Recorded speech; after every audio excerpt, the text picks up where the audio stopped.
بسم اللہ الرحمن الرحیم۔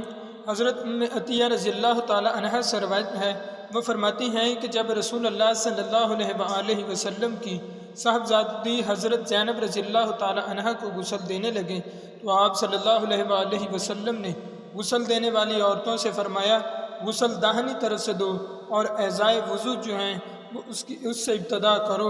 حضرت عائشہ رضی اللہ تعالی عنہ سے روایت ہے کہ نبی صلی اللہ علیہ وآلہ وسلم جوتا پہننے، کنگھی کرنے، طہارت کرنے اور ہر کام میں داہنی طرف سے ابتدا کرنے کو پسند فرماتے تھے۔ حضرت انس بن مالک رضی اللہ تعالی عنہ سے روایت ہے کہ میں نے رسول اللہ صلی اللہ علیہ وآلہ وسلم کو دیکھا اور نماز عصر کا وقت ہو چکا تھا۔ لوگ وضو کے لیے پانی تلاش کر رہے تھے لیکن پانی نہیں مل رہا تھا۔ بالآخر تھوڑا سا وضو کا پانی آپ صلی اللہ علیہ وآلہ وسلم کے پاس لایا گیا۔ آپ صلی اللہ علیہ وآلہ وسلم نے اپنا ہاتھ مبارک اس میں ڈالا اور فرمایا، اس سے وضو شروع کرو۔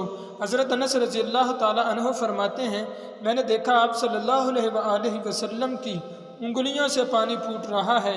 لوگ وضو کرتے رہے یہاں تک کہ سب سے آخری شخص نے بھی وضو کر لیا۔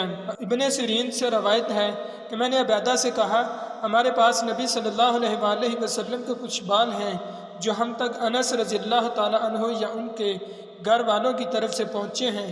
عبیدہ نے کہا، اگر ان میں سے ایک بال بھی میرے پاس ہوتا مجھے دنیا اور جو کچھ دنیا میں ہے اس سب سے زیادہ محبوب ہوتا۔ حضرت انس رضی اللہ تعالی عنہ سے روایت ہے کہ رسول اللہ صلی اللہ علیہ وآلہ وسلم نے جب حج کے موقع پر اپنا سر منڈوایا تو سب سے پہلے ابو طلحہ رضی اللہ تعالی عنہ نے آپ صلی اللہ تعالی علیہ وآلہ وسلم کے بال لیے۔ حضرت ابو ہریرہ رضی اللہ تعالی عنہ سے روایت ہے کہ رسول اللہ صلی اللہ علیہ وآلہ وسلم نے فرمایا، جب آپ کے کسی برتن میں سے کتا کچھ پی لے تو اسے 7 مرتبہ دھوئیں۔